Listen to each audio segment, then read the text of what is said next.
A massive setback for Iran. The US military, in fact, carried out a strike that sank an Iranian warship off the southern coast of Sri Lanka. Now a confirmation coming from US Defense Secretary Pete Hegseth, who has confirmed that there was an American involvement in an incident that had initially been shrouded in uncertainty. Now, he has confirmed on record that a US submarine sank an Iranian warship off the southern coast of Sri Lanka. Geeta Mohan is joining us live. Geeta, fourth time ever in history that a warship has been downed by a submarine. That's how big this is. Certainly, would you say a huge setback for Iranian naval power? Well, a massive setback, but please zoom out a little and see what's happening. This is India's backyard. What we're looking at is a serious situation unfolding in India's backyard. What was this warship doing? Where was the warship? That's also as critical a question as the fact that it has an American submarine sunk it. The fact that this ship was a part of the International Fleet Review 2026 that was taking place in Vizag, that's Vishakhapatnam in India. It was on its way back to Iran. It has sunk in the shores or in the Indian Ocean off the coast of India, not in Indian waters, but off the coast of India, off the coast of Sri Lanka. Certainly should worry us as to what is a spy submarine doing in these waters. One, that, but then again, we are here. It is time of war. These are war times, and nothing is a no-go area when it comes to securing your interests. America looking at its own interests, but the fact that America was monitoring the International Fleet Review that was taking place in Vizag and was monitoring the Iranian warship. So this is huge. This is unprecedented. Yes. A huge loss of life, because when they came for the International Fleet Review, obviously there were more people, more personnel on board that ship than Yes. it would have been if it was just a maintenance trip or a maintenance movement. Yes. But that was not the case. So a lot of loss of lives, people on board. There's the Sri Lankan Navy that came to the rescue. But this entire press conference clearly says what the US intends to do with Iran and in Iran. So a massive development over here, Maria, when it comes to an Iranian ship attacked off the Lankan coast. These are waters that India considers very, very important and secures watches very closely and ensures that they are secure for India and to keep Indian interests secure. Yes, because in the last 80 years, ever since the Second World War, Geeta, only 4 warships have been sunk by submarines. It was INS Kukri in December 1971, ARA General Belgrano in May 1982, ROKS Chennai, March 2010, and IRIS Dena, March 2026. And Geeta, you know, there were reports, but it was Sri Lanka's Foreign Minister, Vijita Herath, who had actually told the parliament that about 180 people were on board the Iranian vessel, which was identified as IRIS Dena. So certainly we can say the number of casualties can be confirmed with what the Sri Lankan foreign minister has told. And to put this in context for our viewers, there was a distress call, and that's what Sri Lankan officials said. And the ship named IRIS Dena had recently taken part in the International Fleet Review in 2026 in India before beginning its return voyage. It was listed as taking part in a naval drill held in the Bay of Bengal from February 18th to February 25th. And this is according to the website, which is the exercise website. The Sri Lankan authorities have said that 32 people had been rescued and several bodies recovered from the sea. The injured were being treated at a state-run hospital in the southern port city of Galle. Geeta, this will be something that the Iranians will now have to accept about their ship being downed. Do you think this will be seen as a setback and it will be difficult for them to accept it?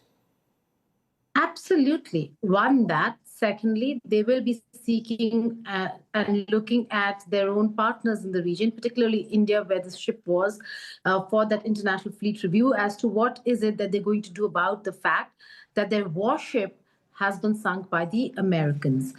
We'll have to wait and see how India reacts to this, what India really does about it. But for Iran, for Tehran, this is a massive, massive loss. Let's just look at what had happened. Now, we are given to understand that IRIS Dena sent out a distress signal at around 5:08 a.m. The warship was on its way back, as we've been discussing, after the International Fleet Review on the 25th and from the 15th to the 25th of February.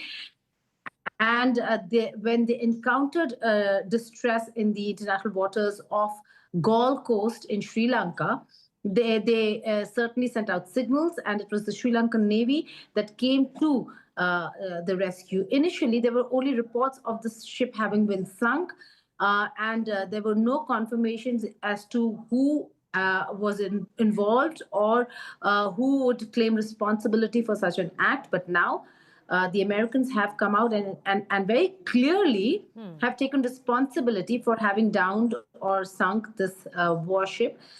Again, this is in 80 years since the Second World War. There are only, like you said, Maria, only 4 warships that have been sunk by submarines, and IRIS Dena is the latest, maybe after 16, 17 years of the last ship having been sunk. So major development. We'll have to see how the international community really reacts to this. But these are, again, I said, times of war.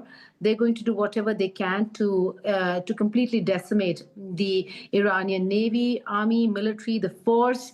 And who is going to now really ask a question about what were they doing in the Indian Ocean waters when they have already entered territories where we've seen clear violation of international laws, norms, so on and so forth. Over here, for us, we have to zoom out, Maria, and actually ask, what does this mean for the security of the Indian state, the Sri Lankan state, our waters, and waters off our coasts? This might be international water, but it's the Indian Ocean. And all these countries have been talking about security of the Indian Ocean. This is a spy submarine. Yes. It is Iran today.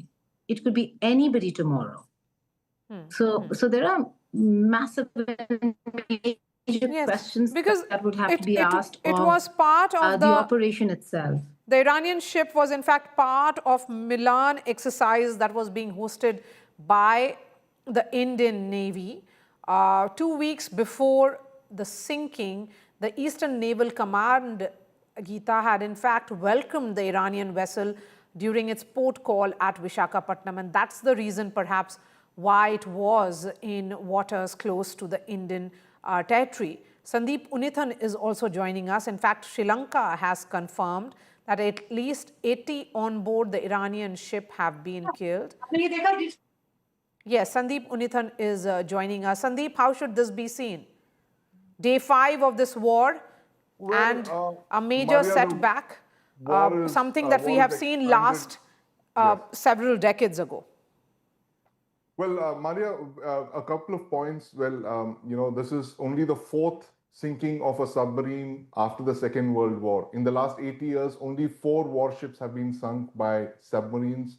The first was during the 1971 India-Pak War. The second was during the 1982 Argentine-UK War of the Falklands. The third was, of course, in 2010, where a North Korean submarine sank a South Korean warship. This is only the 4th such incident after the Second World War. And to give you an idea how rare that is, during the Second World War, something like 2,000 warships were sunk by submarines. In the 80 years since, only 4 warships have been sunk. Now, this incident of a US Navy submarine sinking an Iranian frigate in waters very close to India should concern us, because this talks of a certain sense of unrestricted submarine warfare, warships, submarines going around shooting other warships in international waters. That will concern a lot of people because the Indian Ocean is one of the most important global maritime arteries.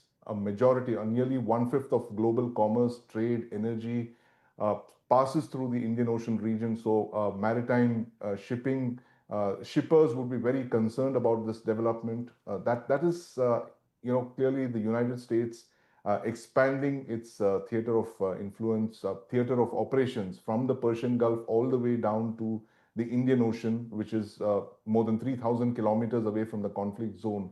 But the US seems to have, regarded all Iranian warships or Iranian infrastructure as fair game in this conflict. One can only wonder what's going to happen in the days ahead as this theater of conflict expands, gradually pulling in more countries. And this, I must tell you very quickly, Maria, is that how close this is to Indian waters. This is really the ship, the Iranian ship was, I believe, to have called in at Kochi for refueling before it was to head back to the Persian Gulf to its base in Iran. So this is how close we have come to the theater of war. The entire Arabian Sea is seems to be an active maritime theater now. Given the sinking of this warships, a lot of vessels would now be very careful in where they're headed to.